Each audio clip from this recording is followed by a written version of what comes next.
दोस्तों जय श्री कृष्ण। दोस्तों आज की कहानी है औरत ज़्यादा पापी या आदमी। बड़ी ही दिलचस्प कहानी है, तो कहानी पूरी सुनिएगा। यह कहानी बहुत समय पहले की है। किसी गांव में एक ब्राह्मण तथा ब्राह्मणी रहते थे। दोनों एक दूसरे से बहुत लगाव रखते थे। दोनों की गुजर बसर अच्छी तरह से हो रही थी। एक दिन किसी बात पर उनकी कहासुनी हो गई। कहासुनी झगड़े तक पहुंच गई। दोनों आपस में एक दूसरे पर आरोप लगाने लगे। झगड़ा इतना बढ़ गया कि दोनों को बादशाह अकबर के दरबार में फैसले के लिए जाना पड़ा। बादशाह अकबर ने ब्राह्मण से पूछा कि तुम्हारा झगड़ा किस बात का है। ब्राह्मण ने बादशाह अकबर को कहा, जहाँपनाह औरत बड़ी ही झूठी, मक्कार तथा फरेबी होती है।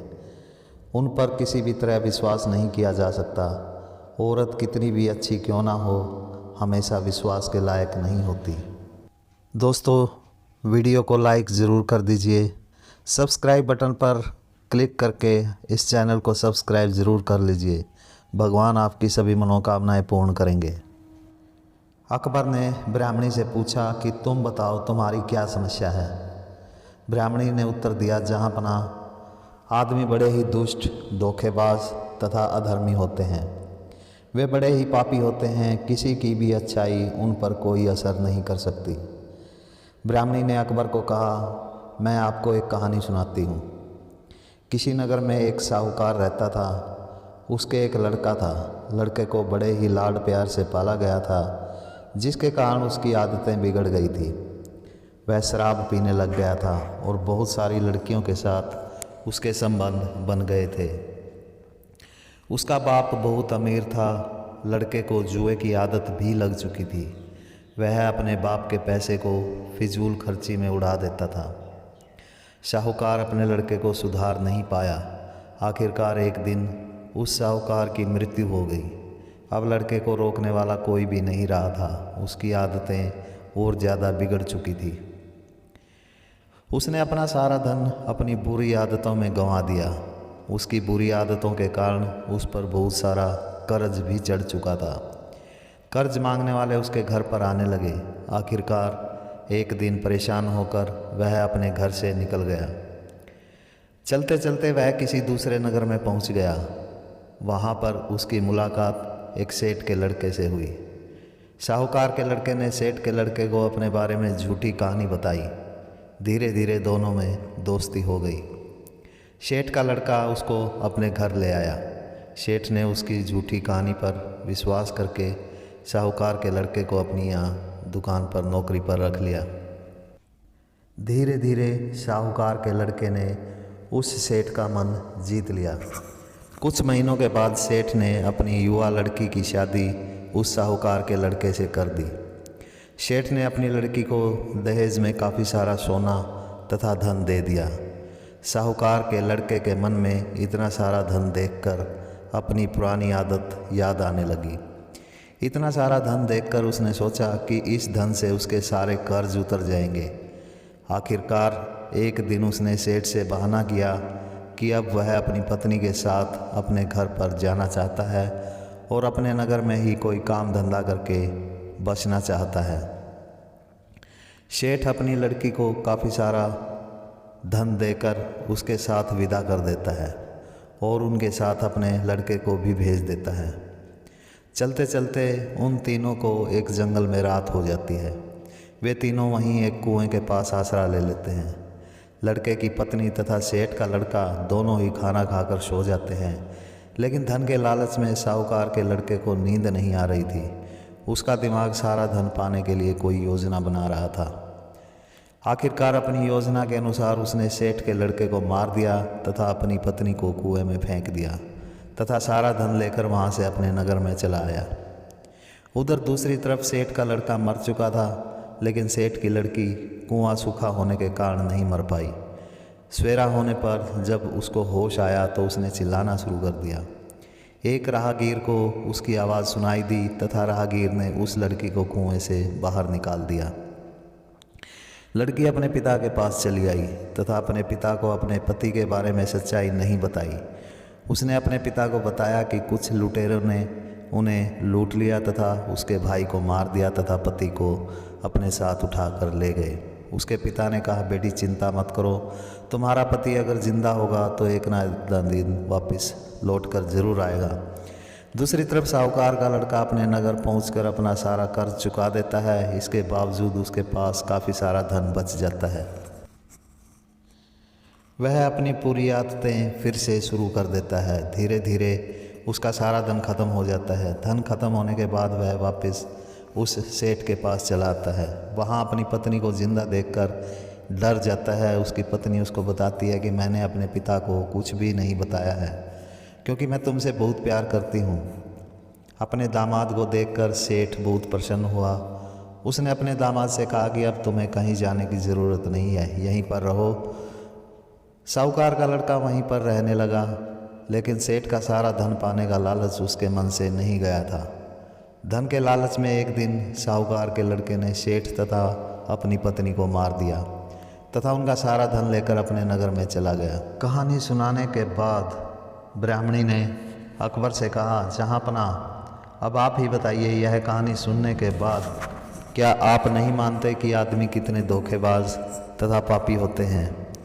जिस लड़के ने साहूकार के लड़के को मित्र बनाया, जिस सेठ ने आसरा दिया तथा जिस लड़की ने उसे दिल से चाहा, उन्हीं को उस साहूकार के लड़के ने प्रेम से मार दिया।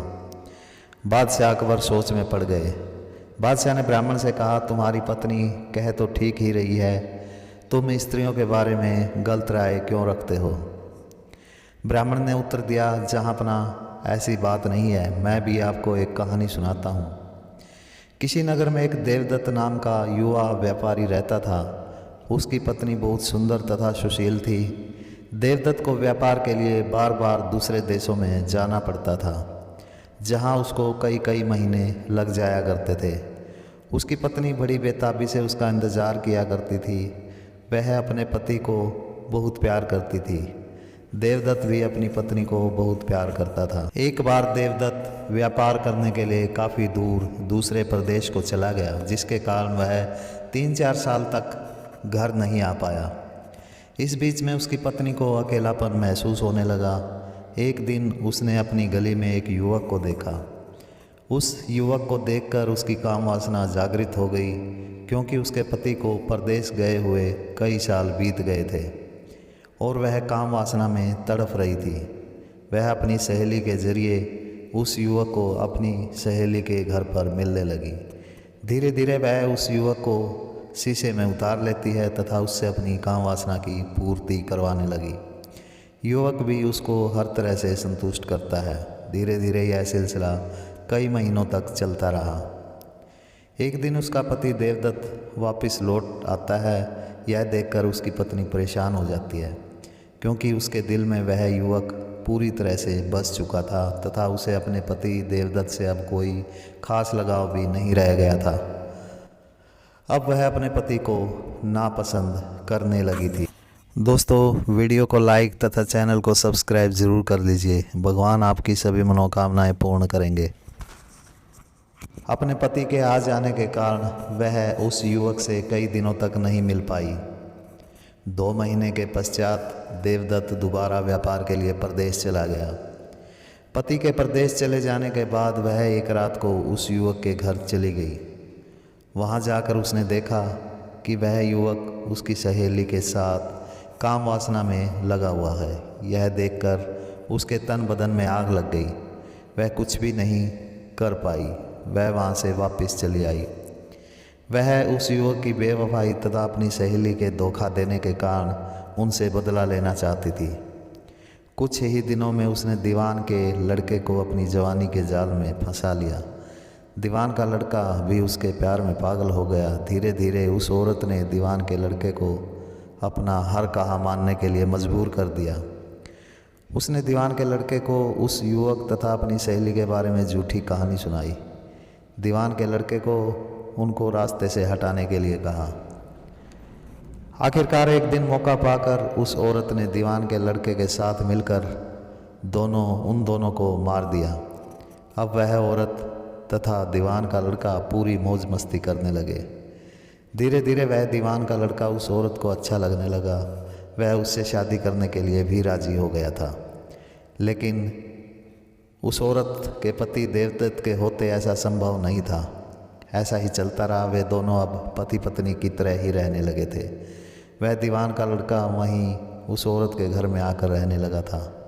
कुछ महीनों बाद जब देवदत्त वापस घर आया तो उसने वहाँ पर दीवान के लड़के को अपनी पत्नी के साथ पाया। यह देखकर देवदत्त आग बबूला हो गया। उसने जब इस बारे में अपनी पत्नी से बात की तो उसकी पत्नी ने देवदत्त को ही बुरा भला कहा तथा उसको घर से निकल जाने के लिए कह दिया। उसकी पत्नी के दिल में देवदत्त अब कहीं भी नहीं था। उसने दीवान के लड़के से कहा, देवदत्त को मारकर हम शादी कर लेंगे। दीवान का लड़का भी यही चाहता था। वे दोनों मिलकर देवदत्त को मारकर घर के पीछे बगीचे में दफना देते हैं। कहानी सुनाने के बाद ब्राह्मण ने अकबर से कहा, जहाँपनाह अब आप ही बताइए, क्या औरत मकार नहीं होती? दोनों कहानियाँ सुनने के बाद अब आप ही स्पष्ट कीजिए कि औरत ज़्यादा मकार है या फिर आदमी। अकबर को कोई भी हल नज़र नहीं आया। उसने दरबारियों से कहा कि आप ही बताइए कि दोनों में पापी कौन है। दरबारियों में किसी ने औरत को गलत बताया तथा किसी ने आदमी को। कोई भी फैसला नहीं हो पाया। बीरबल भी वहीं दरबार में मौजूद था, लेकिन वह कुछ बोल नहीं रहा था। अकबर ने तब बीरबल से पूछा, बीरबल तुम भी कुछ बोलो और हमें बताओ कि दोनों कहानियों में ज़्यादा पापी कौन है। बीरबल ने उत्तर दिया, जहाँपनाह इन दोनों कहानियों में औरत ज़्यादा पापी है। अकबर ने पूछा, ऐसा तुम कैसे कह सकते हो? बीरबल ने उत्तर दिया, ब्राह्मणी की कहानी में साहूकार के लड़के की पत्नी ने अपने पिता को सच्चाई ना बताकर गलत किया। अगर वह समय रहते अपने पिता को सच्चाई बता देती तो उसकी तथा उसके पिता की जान बच सकती थी। किसी का गलत छुपाना भी पाप ही होता है। दूसरी कहानी में देवदत्त की पत्नी ने अपने पति के रहते पर पुरुष से संबंध बनाकर अपनी काम वासना की पूर्ति करके पाप का काम किया है। अपनी काम वासना की आग में उसने युवक, अपनी सहेली तथा अपने पति देवदत्त को मरवा दिया। उसकी सहेली ने भी पाप किया। उसकी सहेली को अच्छी तरह से पता था कि उस युवक के उसकी सहेली के साथ संबंध है, फिर भी उसने उस युवक के साथ संभोग किया। दोनों कहानियों में तीनों औरत गलत थी। इसके अलावा दोनों कहानियों में साहूकार के लड़के तथा दीवान के लड़के ने गलत किया, लेकिन देवदत्त की कोई भी गलती नहीं थी। इसलिए दोनों कहानियों में औरत ज़्यादा पापी है, ना कि आदमी। यह सुनकर बादशाह अकबर संतुष्ट हो गए।